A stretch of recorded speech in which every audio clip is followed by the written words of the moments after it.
Capítulo 8. El espantoso. La calle que hoy conocemos como Segunda de Pino Suárez, mucho tiempo fue conocida como la calle del espantoso, por un hecho trágico que ocurrió en 1581, año en que recibía el nombre de Nuestra Señora del Rosario. En aquel lugar vivía don Santiago de Salcedo y Romo, un rico descendiente de uno de los soldados que llegaron a tierras mexicanas con Pánfilo de Narváez, pero como la mayoría de los hacendados de la colonia, abusaba de su poder y era cruel y déspota con los indígenas. Cierta noche en que celebraba un acontecimiento, apareció ante él una hermosa dama que levantaba a sus pechos a los criados, pero don Santiago la reconoció enseguida, sintiéndose dichoso de tenerla en su hogar. «Doña Ana», dijo haciendo un acto de reverencia propia de un caballero, «es una aventura tenerla en mi casa». La joven se acercó con el rostro casi cubierto. «Ruego me acompañe, señor. Me encuentro en problemas y sé que usted es una persona de confianza». Era el mes de noviembre y soplaba un viento frío por las calles, pero eso no le importó al caballero, que en cuestión de segundos se encontraba detrás de la bella dama. Hacía tiempo que anhelaba el amor de aquella mujer, por lo que se sentía dichoso de tenerla frente a él pidiéndole su ayuda. La dama condujo a don Santiago más allá de la Plaza Mayor, en dirección a Santo Domingo, donde finalmente se detuvo al pie de una casa. «Haga el favor de llamar a la puerta», dijo ella señalando el portón. Pero antes de que el caballero pudiera hacerlo, este se abrió de par en par. Ligeramente intrigado, el señor de Salcedo y Romo siguió a doña Ana a través del espacioso patio y por fin penetraron en un oscuro recinto.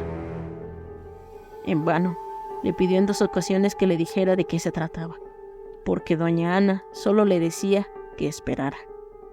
Ella encendió una vela, y fue cuando ante los ojos de don Santiago algo le erizó los cabellos.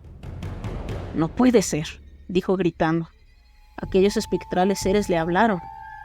«No tema, don Santiago, ya lo estábamos esperando. Ahora nos toca a nosotros juzgarlo». Sintiendo enloquecer de pavor, don Santiago trató de ganar la puerta, pero doña Ana le cerró el paso. «Regrese a escuchar la sentencia de sus acusadores, don Santiago. No puede salir», dijo la joven tomándolo del brazo. Enloquecido, el hombre quiso apartar a doña Ana de la puerta, pero entre el forcejeo cayó el velo de la dama, que dejó ver finalmente su descarnado rostro. «¡No!», gritó el hombre con horror. «¡Desaparezcan! Seres descarnados, váyanse de mi vista». El espíritu de doña Ana tomó nuevamente el brazo del caballero, que sintiéndose desfallecer soportaba el halo frío de aquel lugar. A los pocos segundos cayó desplomada en el suelo. Muchas horas debió permanecer así, pues cuando volvió a tener conciencia de sí, empezaba a amanecer. A la luz de la mañana, el recinto presentaba igual aspecto.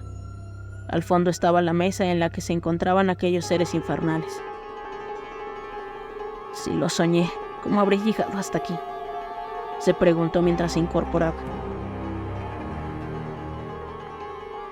Esta vez no hubo nada que le impidiera huir del lugar. El portero del convento de Santo Domingo, a donde se refugió, escuchaba con asombro el relato que don Santiago le refería. Debido a la gravedad del caso y con el agitado ritmo que llevaba todavía el caballero, fue conducido a una celda, donde podía permanecer hasta que se tranquilizara. Estando allí, los recuerdos se hicieron cada vez más claros, y fue así como recordó que una de las voces de aquellos espeluznantes seres se parecía a la de Fray Sebastián, abnegado protector de los indígenas que luchó contra las crueldades de los encomenderos. Aquel recuerdo lo llevó a algunos anteriores, cuando el fraile estaba vivo, y él se encargaba de descargar su látigo contra los indígenas ante la presencia del franciscano. Sin poder evitarlo, Fray Sebastián veía cómo este hombre fustigaba a sus esclavos hasta hacerlos caer sin sentido. Y con gran abnegación, el religioso auxiliaba después a aquellos desgraciados, curándoles las heridas y confortándolos con sus consuelos. El padre sufría y oraba por aquellos infelices, sabiendo que nada podía hacer para protegerlos del malvado encomendero. Pero los desmanes de don Santiago fueron en aumento. Además de maltratar a los indígenas, se hacía llevar jóvenes esclavas a sus aposentos. y cuántas veces Fray Sebastián había querido poner aquello en conocimiento de las autoridades, pero tropezaba con grandes obstáculos. El religioso tenía amistad con la familia del regidor, don Juan de Carvajal y Velasco, a quien enteró de su preocupación. Pero a pesar de que don Juan habló con el virrey, poco pudo conseguir para hacerle justicia. Y aunque los cargos continuaron acumulándose contra el infame Santiago, el virrey Lorenzo Suárez de Mendoza no actuaba contra él. Ni la Inquisición se quiso hacer cargo de destituir al malvado hombre.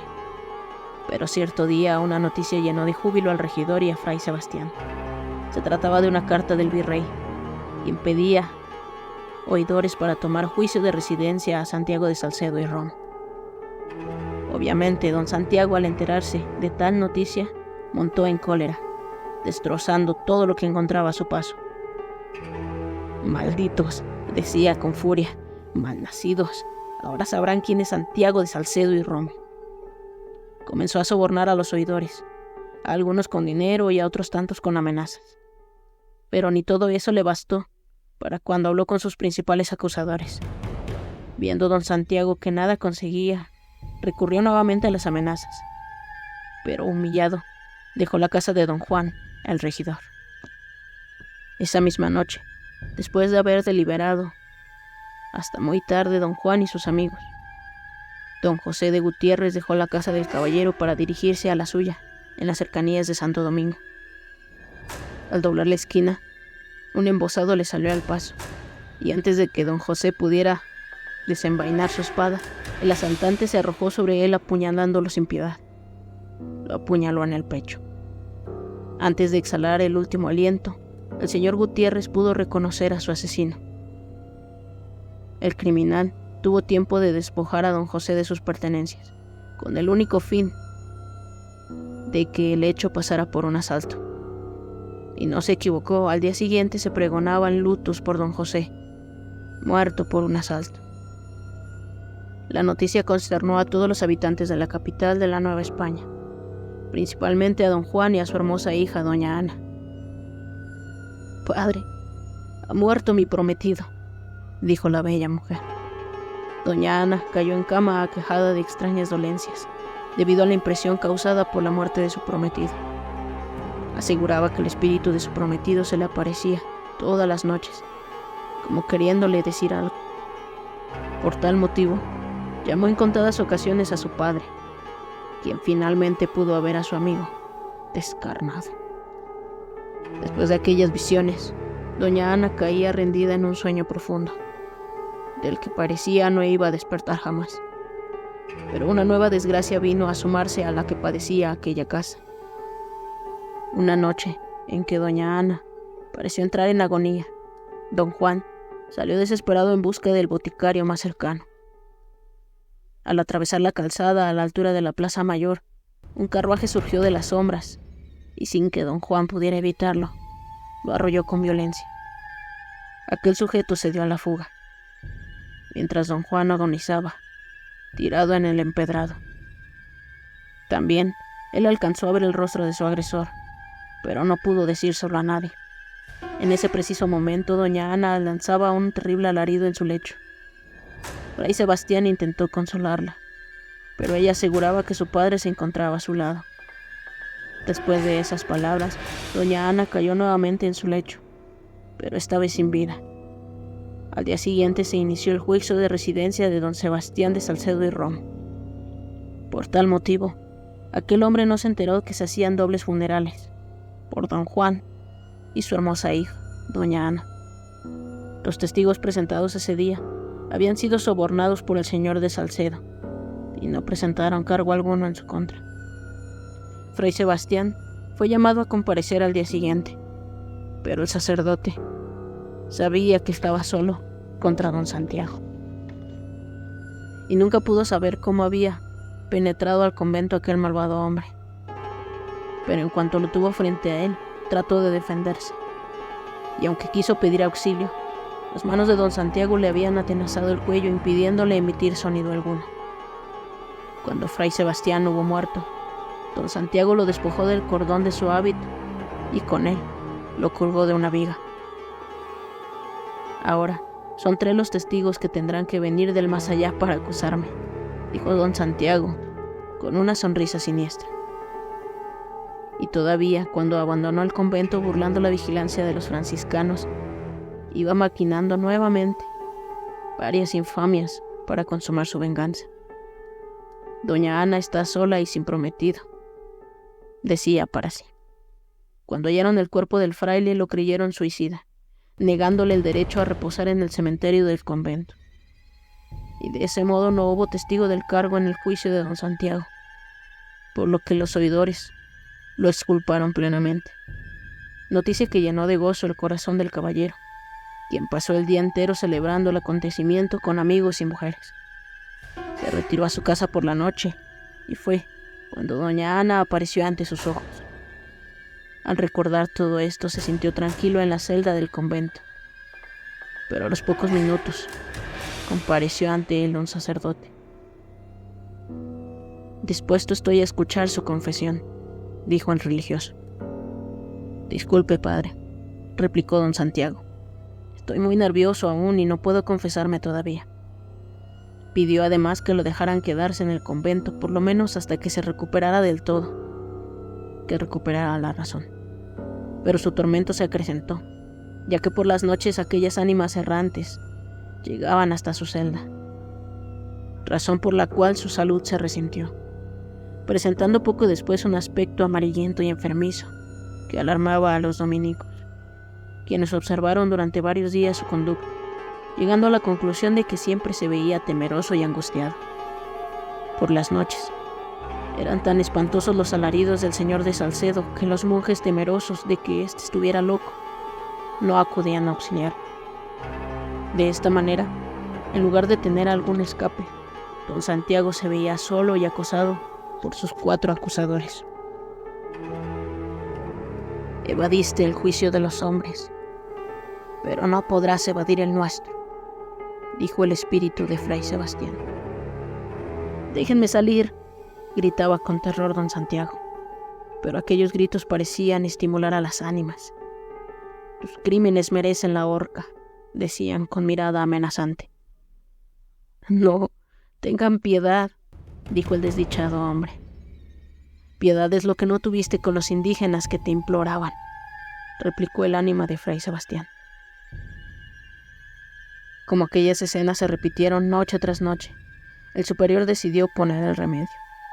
Por tal motivo, le suplicó que se marchara del convento, pero don Santiago sabía que se ponía un pie fuera del recinto sagrado, algo muy grave le ocurriría, por lo que intentó suplicarle que lo dejara más tiempo, pero nada pudo conseguir.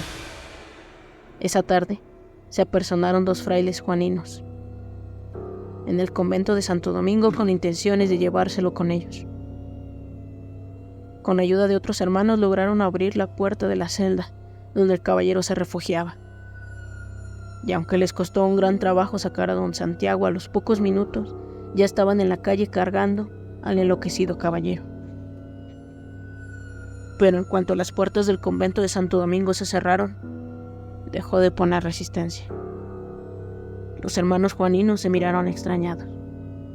El que antes se negaba a caminar, ahora apretaba el paso, apremiándolos a que lo siguieran. La noche había caído y el viento soplaba con fuerza mientras gemía de impresionante manera. Don Santiago miraba con temor para todos lados.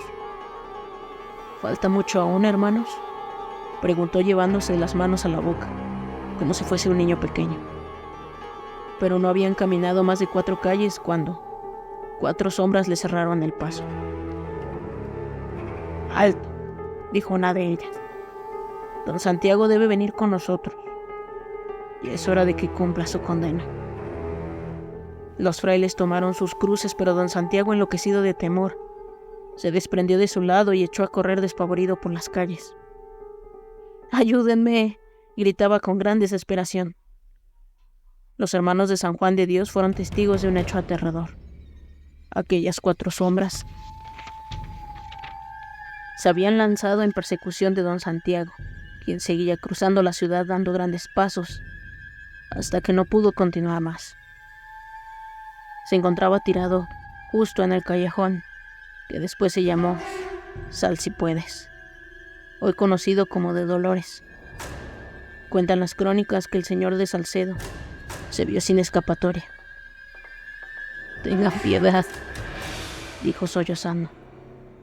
Pero aquella fría noche, la capital se estremeció con los alaridos de don Santiago, que era llevado por el aire, conducido por sus 4 acusadores espectrales. Nadie se atrevió a salir de sus casas. Era como si el demonio anduviera suelto.